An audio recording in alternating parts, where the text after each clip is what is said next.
ख्वाब हो सितारों पे कमंद डालने का, ख्वाब हो आसमान छूने का, ख्वाब हो सितारों से आगे जहां दरिया करने का, ख्वाब हो कुछ तख्लीक करने का। तो यूनिक ग्रुप ऑफ इंस्टीट्यूशंस देता है आपके सुनहरे ख्वाबों को ताबीर।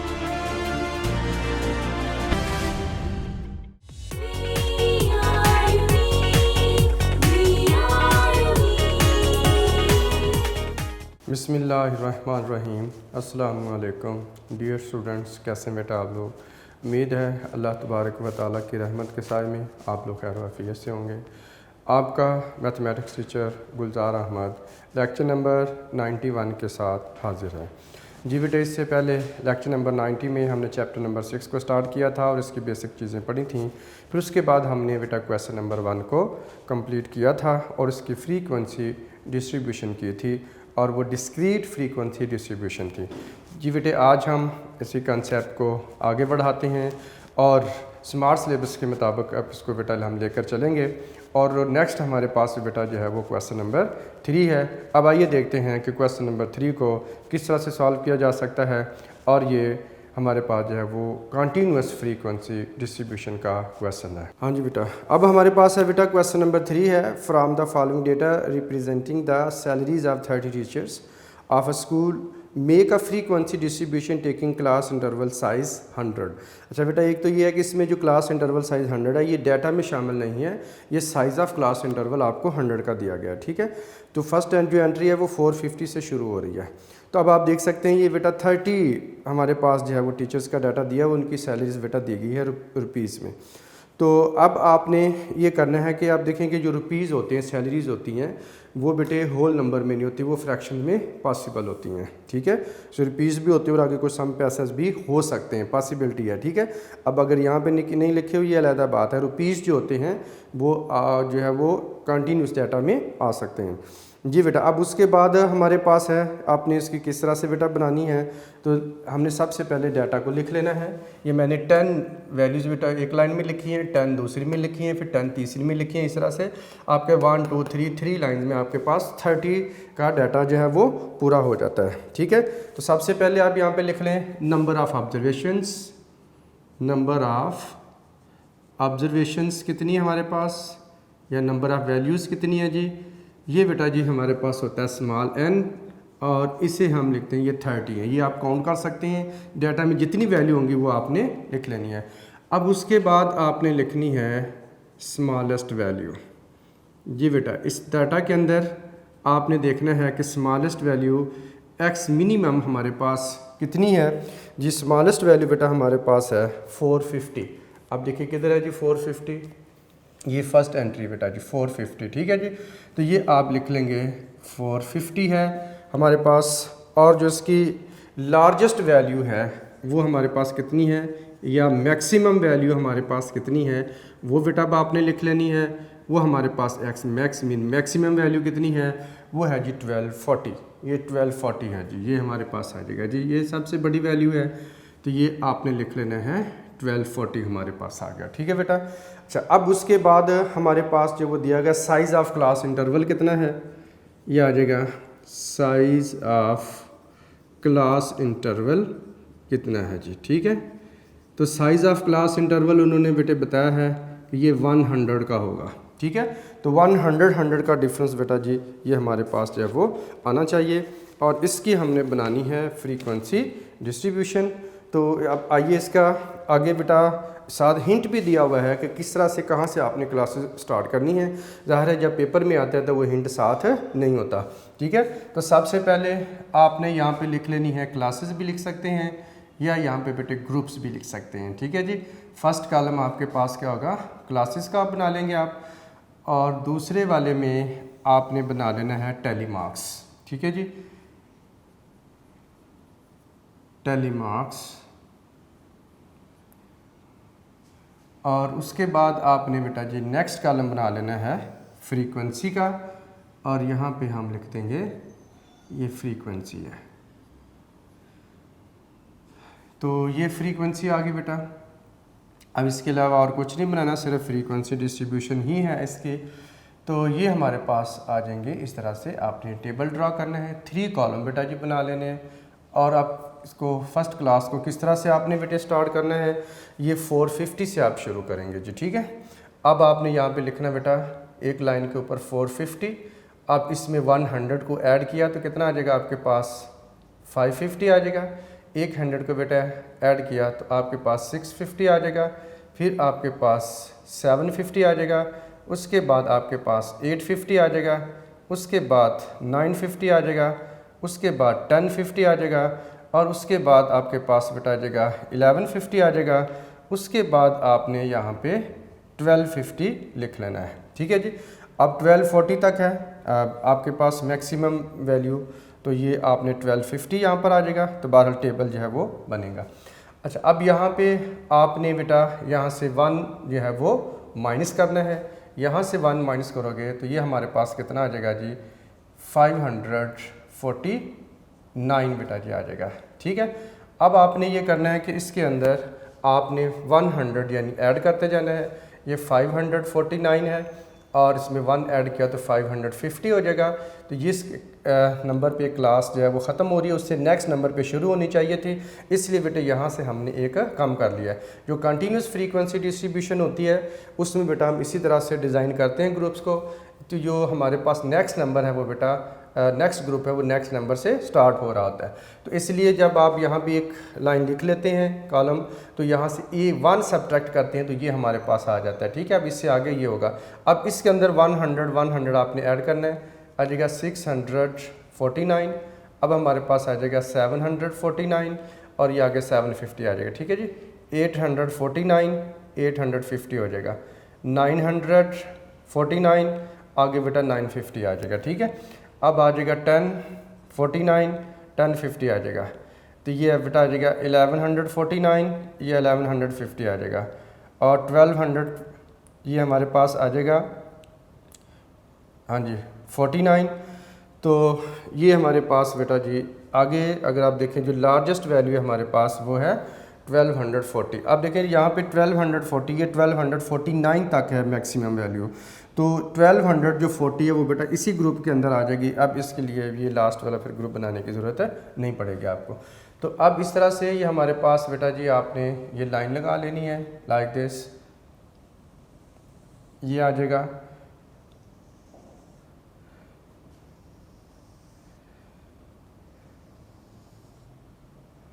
ये लाइन बेटा जी आ जाएंगे इस तरह से।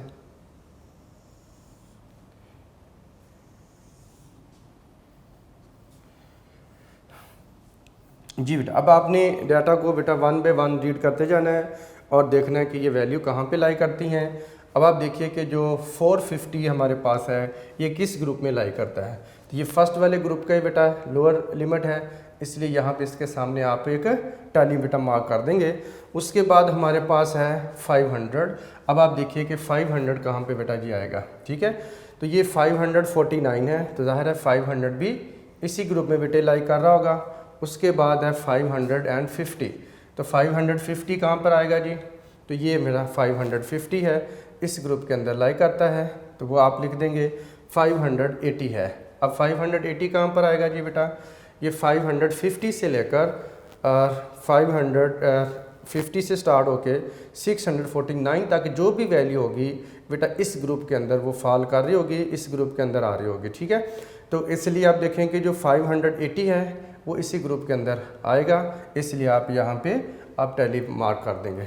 अब आ जाएगा 670 है।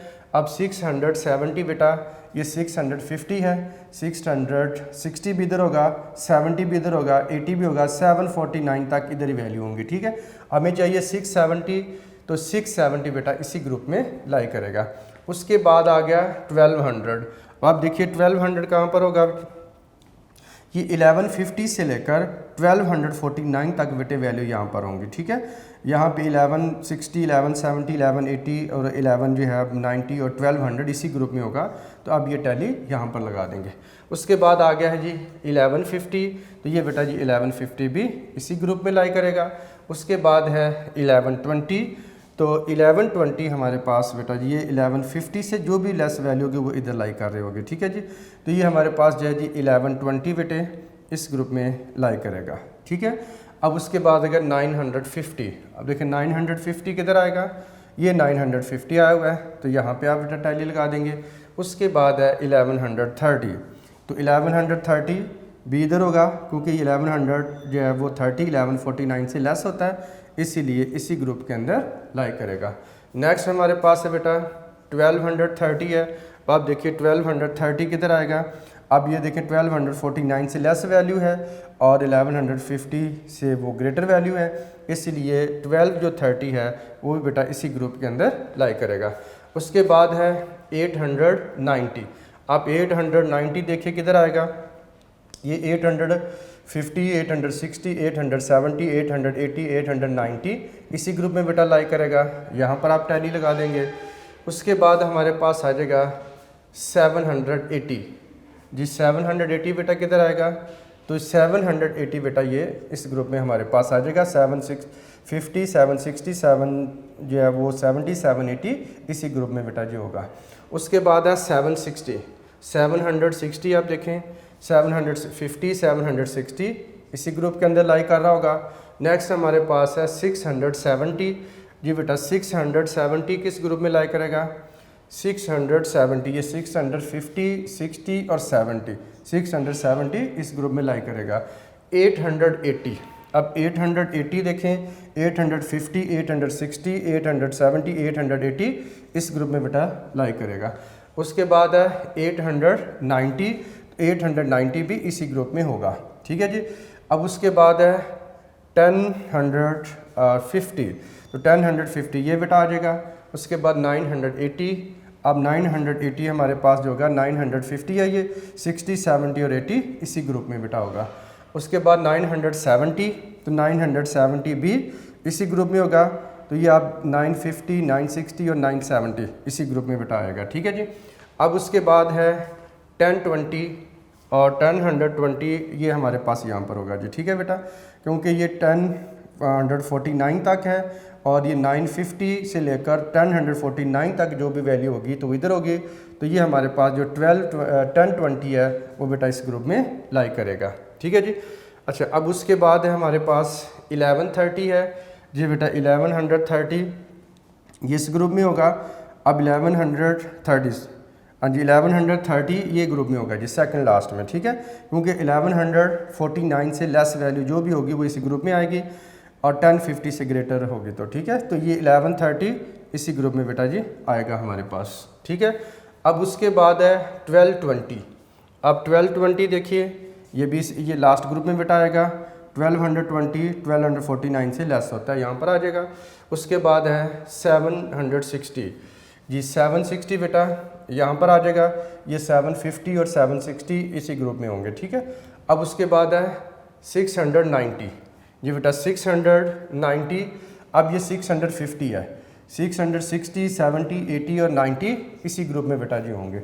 उसके बाद है 710, अब 710 किधर आ रहा जी हमारे पास, ये बेटा आ गया 710 ये इस ग्रुप में होगा हमारे पास। ये आप टैली यहाँ पे लगा देंगे।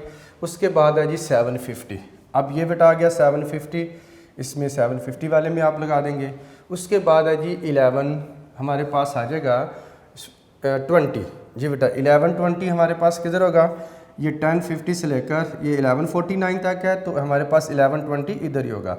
अब ये 4 टैली बेटा हो चुकी हैं, 5वीं टैली डायगोनली आप इसे क्रॉस कर देंगे। उसके बाद आ जाता है 760 जी बेटा, 760 देखिए किधर आएगा, ये 750 और 760 इसी ग्रुप में होंगे, तो ये 4 टैलीज ऑलरेडी आ चुकी हैं यहाँ पे, तो 5th टैली आप यहाँ पे डायगोनली क्रॉस कर देंगे। नेक्स्ट हमारे पास है बेटा 1240, अब 1240 आप देखें यहाँ पर भी ये 1249 है, तो यहाँ तक डायगोनली आप इसे क्रॉस कर देंगे। ठीक है बेटा। तो इस तरह से जब हमने ऑल वैल्यूज़ को 1 बाय 1 टिक कर लिया और वैल्यू जो है हर जो ग्रुप आ रहा था करस्पॉन्डिंग ग्रुप में आपने टैली का मार्क कर लिया। अब आप देखें फर्स्ट ग्रुप में कितनी टैली बनती हैं, 2, तो इसकी जो फ्रीक्वेंसी होगी जिसे हम स्मॉल f से डिनोट करते हैं, ये हमारे पास कितनी होगी जी, ये हमारे पास आ जाएगी 2 आ जाएगी। ठीक है जी। अब उसके बाद है सेकंड ग्रुप में भी 2 टैलीज आ रही हैं, 2 आ जाएगा, 1 2 3 4 आ जाएगी, 5 और आ जाएगा 3 1 2 3 1 2 3 4 आ जाएगी, और ये बेटा जी आ जाएगा 5, और ये भी हमारे पास आ जाएगा 5। अब आप देखिए जो हमारे पास सम ऑफ फ्रीक्वेंसीज है वो कितना बनता है जी, ये हमारे पास सिग्मा एफ है। 2 + 2 4, 4 + 4 8 हो जाएगा, और 8 + 5 करेंगे 13, और 13 + 3 करेंगे 16, 16 + 4 किया था आ जाएगा 20, 20 + 5 25 + 5 30। ये हमारे पास बेटा जी 30 वैल्यूज़ आ जाएंगे। अब देखिए टोटल नंबर ऑफ़ ऑब्जर्वेशंस हमारे पास कितने थे, 30 थे। स्मॉल n की वैल्यू जो अनग्रुप डाटा में स्मॉल n की वैल्यू होती है, वही ग्रुप डाटा में सिग्मा f की वैल्यू होती है। यहाँ पे सम ऑफ ऑल द फ्रीक्वेंसीज जो है ये बेटा मैच करने चाहिए, सिग्मा f की वैल्यू और स्मॉल n की वैल्यू ये दोनों यहाँ पे मैच करनी चाहिए। अब इसका मतलब है कि अब आपने कोई जो है आपसे data mid term value observation कोई छोटी भी नहीं है और कोई रिपीट भी नहीं हुई है। तो इस तरह से बेटा जी आप क्वेश्चन नंबर 3 की फ्रीक्वेंसी डिस्ट्रीब्यूशन करके दिखा देंगे। तो इस तरह से ये क्वेश्चन नंबर 3 बेटा एक्सरसाइज 6.1 का कंप्लीट होता है। जी बेटे नेक्स्ट हमारे पास एक्सरसाइज है 6.2। अब स्मार्ट सिलेबस के मुताबिक बेटा जो हमारे पास जो सिलेबस में शामिल है वही चीज़ें हम डिस्कस बेटा कर रहे हैं, ठीक है। अब 6.1 में यही क्वेश्चन थे वो हमने कंप्लीट कर लिया। अब 6.2 में जो हमारे पास क्वेश्चन है, क्वेश्चन नंबर बेटा जी 3 है और क्वेश्चन नंबर 7 है और आगे कुछ और क्वेश्चन है। तो अब हम ये देखते हैं जो इसको क्वेश्चन नंबर 3 को करने से पहले अर्थमेटिक मीन का कंसेप्ट है बेटा, क्योंकि वो अर्थमेटिक मीन के क्वेश्चंस हैं। तो अर्थमेटिक मीन क्या होता है पहले हम इसको अंडरस्टैंड करते हैं, फिर उसके बाद इसके ऊपर फार्मूला अप्लाई कर देंगे। जी बेटे जो ये सारी जो हैं वो मेजर्स ऑफ सेंट्रल टेंडेंसी की टाइप्स होती हैं।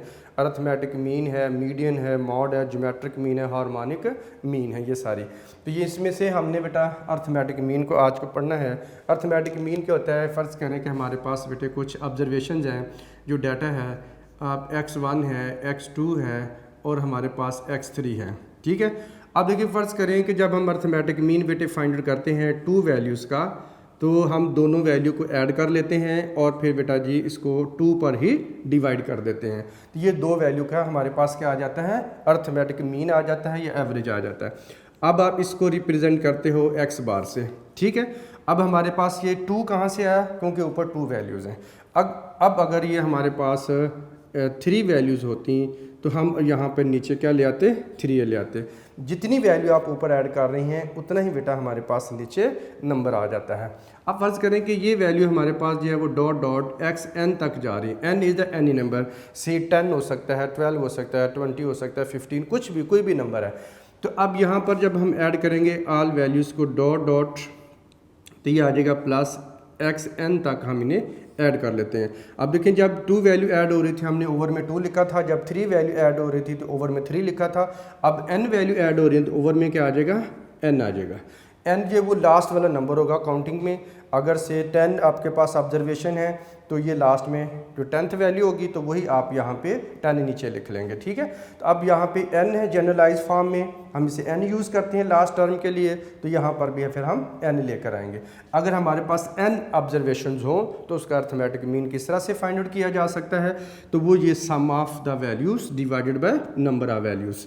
तो अब हम इसको बेटा लिख सकते हैं x bar is equal to arithmetic mean को x बार से डिनोट किया जाता है, और ये हमारे पास है सम ऑफ ऑल द जो ऑब्जर्वेशंस हैं। इसको बेटा हम ज़रा इजी करने के लिए इसके लिए सिंबल यूज़ करते हैं सिग्मा, और सिग्मा मीन सम ऑफ, ठीक है जी, सम ऑफ ऑल। आगे किसका सम है, जो आप वेरिएबल इसके आगे लिखेंगे उसी का सम होगा।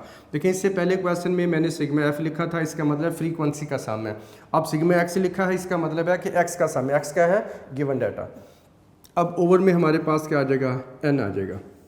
तो ये बेटा जी हमारे पास बहुत एक सिंप्लीफाइड फॉर्म आ जाती है फार्मूला की कि x bar is equal to sigma x over n के इक्वल है, और ये हमारे पास बेटा फार्मूला है जो फार्मूला हम यूज़ करते हैं।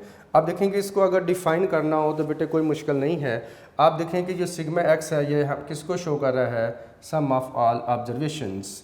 हम इसे यूँ भी लिख सकते हैं सम ऑफ ऑल वैल्यूज़ या sum of all observation divided by number of observations. या नंबर ऑफ़ वैल्यूज़ भी लिख सकते हैं। ठीक है जी बेटा। अच्छा, तो आप देखें कि ये किसके इक्वल है, एक्स बार के अर्थमेटिक मीन के। Arithmetic mean is a value which is equal to the sum of all values divided by number of observation या नंबर ऑफ़ वैल्यूज़। ठीक है जी बेटा। तो arithmetic mean is the value which is obtained by dividing the sum of all observations divided by number of observations या sum of all values divided by number of values. ठीक है बेटा। तो इस तरह से ये बहुत सिंपल हमारे पास फार्मूला है। इसको हम बेटा यूज़ करते हुए फाइंड आउट कर सकते हैं कि हमारे पास जो नंबर्स दिए गए हैं उनका अर्थमेटिक मीन कितना होता है। तो आइए अब हम इनका अर्थमेटिक मीन बेटे फाइंड आउट करके देखते हैं। जो हमें क्वेश्चन दिया गया है क्वेश्चन नंबर 3 है, और क्वेश्चन नंबर 3 के अंदर जो है वो हमें दिया गया है, कुछ वैल्यूज़ दी गई हैं। आइए अब हम उनका अर्थमेटिक मीन फाइंड आउट करते हैं जी। ठीक है बेटे जी। तो अर्थमेटिक मीन बेटा फाइंड आउट करना है। क्वेश्चन नंबर 3 है, find arithmetic mean by the direct method for the following set of data. Direct method यही होता है, sum of all the values divided by number of values. ठीक है जी। तो क्वेश्चन नंबर है बेटा जी 3 है, और उसका पार्ट नंबर है 1, और उसमें जो बेटे हमें डाटा गिवन है, जो डाटा गिवन है हमारे पास वो है 12, 14, 17, 20, 24, 29, 35 एंड 45। और ये बेटा क्वेश्चन बोर्ड के पेपर में आ चुका हुआ है, 2014 में आया है, 15 में आया है, 18 में भी आया है। ठीक है जी। अब देखिए सबसे पहले 1 2 3 4 5 6 7 8, यहाँ पे नंबर ऑफ़ ऑब्जर्वेशंस कितनी है, 8 है। और ये हमारे पास आप इसे x कह सकते हैं या डाटा कह सकते हैं। तो सबसे पहले आप लिख लो नंबर ऑफ़ ऑब्जर्वेशंस जी। नंबर ऑफ़ ऑब्जर्वेशंस यहाँ पे बेटा हमारे पास कितनी है, small n is equal to 8 है। अब उसके बाद आप देखें बेटा लिखेंगे वी नो डैट, हमने इसका अरिथमेटिक मीन फाइंड आउट करना है। तो आप लिखेंगे x bar is equal to sigma x over आ जाएगा n आ जाएगा हमारे पास। ठीक है जी। अच्छा, अब उसके बाद बेटे आपने क्या करना है कि x bar is equal to, आप देखिए सिग्मा x का मतलब sum of all the variable, ये सारी वैल्यू बेटे x हैं। हमने ये करना है कि इन तमाम वैल्यू को ऐड कर देना है। ये हमारे पास आ जाएगी जी 12 plus 14 plus 17 plus 20 plus 24 plus 29 plus 35 और प्लस आ जाएगा 45। ठीक है बेटा। और ओवर में हमारे पास क्या आ जाएगा, n mean number of observations है, और ये बेटा जी 8 हमारे पास नंबर ऑफ़ ऑब्जर्वेशंस है। ठीक है जी। अब आपने ये करना है कि sum of all the values, इन तमाम वैल्यूज़ को बेटा आपने ऐड कर लेना है, इन तमाम वैल्यूज़ का आपने सम ले लेना है। ठीक है। अब तमाम वैल्यूज़ का जब आप सम लेंगे तो ये हमारे पास बेटा ये आ जाता है 196। इसके लिए बेटा आपने कैलकुलेटर यूज़ करना है, और कैलकुलेटर के ज़रिए से आपने ये सम फाइंड आउट बेटे करना है। और ओवर में हमारे पास आ जाएगा 8। x bar is equal to 196 को डिवाइड कर देंगे बेटा 8 के साथ with the help of calculator. तो ये हमारे पास बेटे आ जाएगा 24.5। ये बेटा जिसका आंसर होगा ये अर्थमेटिक मीन की वैल्यू होगी। आपने देखा कोई मुश्किल नहीं है, बहुत इजी है, और बहुत बेटा जी ये आसान हमारे पास ये क्वेश्चन है। ठीक है जी। अब उसके बाद आइए देखते हैं इसी का पार्ट नंबर है 2 जी। क्वेश्चन नंबर 3 का पार्ट नंबर है 2। तो क्वेश्चन नंबर 3 के पार्ट नंबर 2 में जो डाटा बेटा हमें गिवन है वो है 200 है, और उसके बाद 225 है, 225 है, देन उसके बाद 350 है, उसके बाद 375 है, और उसके बाद 270 है, और बेटे 320 है, और उसके बाद 290 है। 1 2 3 4 5 6 7। यहाँ पे नंबर ऑफ़ ऑब्जर्वेशंस बेटा हमारे पास कितनी हैं, 7 है। जी नंबर ऑफ़ ऑब्जर्वेशंस बेटा 7 है। अब आपने ये करना है, सबसे पहले यही लिख लेना है, नंबर ऑफ़ ऑब्जर्वेशंस कितनी है जी बेटा number of observations n is equal to 7 है।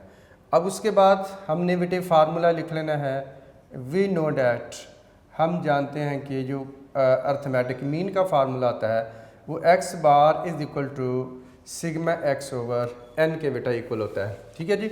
अब हमारे पास बेटा आ जाएगा x bar is equal to, अब आप देखें कि जो x sigma x mean sum of all the observations, और यहाँ पे ऑब्जर्वेशन है हमारे पास 200 प्लस 225 है और प्लस 350 है और प्लस 375 है प्लस 270 है और प्लस 320 है प्लस 290 है। तो इस तरह से बेटा जी आपने ऑल वैल्यूज़ को ऐड कर लेना है और उसके बाद नंबर ऑफ़ ऑब्जर्वेशन हमारे पास कितना है 7 आ रहा है जी बेटा। कैलकुलेटर अब आपने यूज़ करना है और कैलकुलेटर के ऊपर आपने इन तमाम वैल्यूज़ को ऐड कर लेना है जी। जल्दी से ऐड कर लीजिए, देखिए क्या आंसर आ रहा है, बताइए, शाबाश, ऐड कर लें जी बेटा। आप देखेंगे इनका जो सम हमारे पास आ रहा है 2030 ओवर में 7 आ जाएगा। ठीक है, ये आप चेक करना है, लाजमी आपने इसको कैलकुलेटर के ऊपर ऑपरेट करके खुद से बेटा आपने देखना है क्या इनका सम यही आ रहा है। अब उसके बाद हमारे पास आ जाएगा x bar is equal to, ये बेटा 2030 को आपने 7 से डिवाइड कर देना है। 2030 है डिवाइडेड बाय 7 करेंगे तो ये बेटा जी हमारे पास आ जाएगा 290। तो 290 बेटा जी इसका आंसर आता है। तो ये हमारे पास बेटा जी अर्थमेटिक मीन होगा। क्वेश्चन नंबर 3 का पार्ट नंबर 2 भी इस तरह से कंप्लीट हो जाता है जी बेटा। आपने देखा कि ये जो हमारे पास जो हमने अर्थमेटिक मीन के क्वेश्चंस किए हैं ये बेटा कोई मुश्किल क्वेश्चन नहीं है, बहुत ही आसान क्वेश्चन है और ये बोर्ड के पेपर में बेटा आते हैं यहाँ से, और बच्चों के लिए यहाँ पे कोई प्रॉब्लम भी नहीं होती है, तो इजीली बच्चे कर जाते हैं। और जस्ट आपको ये पता होना चाहिए कि अर्थमेटिक मीन होता क्या है, उसका फार्मूला क्या होता है, और ये अर्थमेटिक मीन को फाइंड आउट करने का डायरेक्ट मेथड था, ये डायरेक्ट फार्मूला था जिसको बेटा अप्लाई करके हमने अर्थमेटिक मीन फाइंड आउट कर लिया है।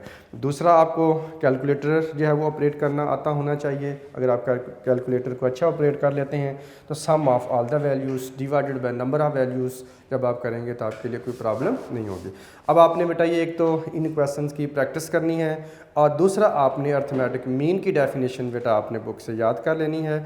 ठीक है बेटा, आज हम इतना ही पढ़ेंगे, मिलते हैं फिर नेक्स्ट लेक्चर में। तब तक के लिए मुझे इजाज़त दीजिए, अपना बहुत सारा ख्याल रखिएगा, टेक केयर, अल्लाह हाफिज़।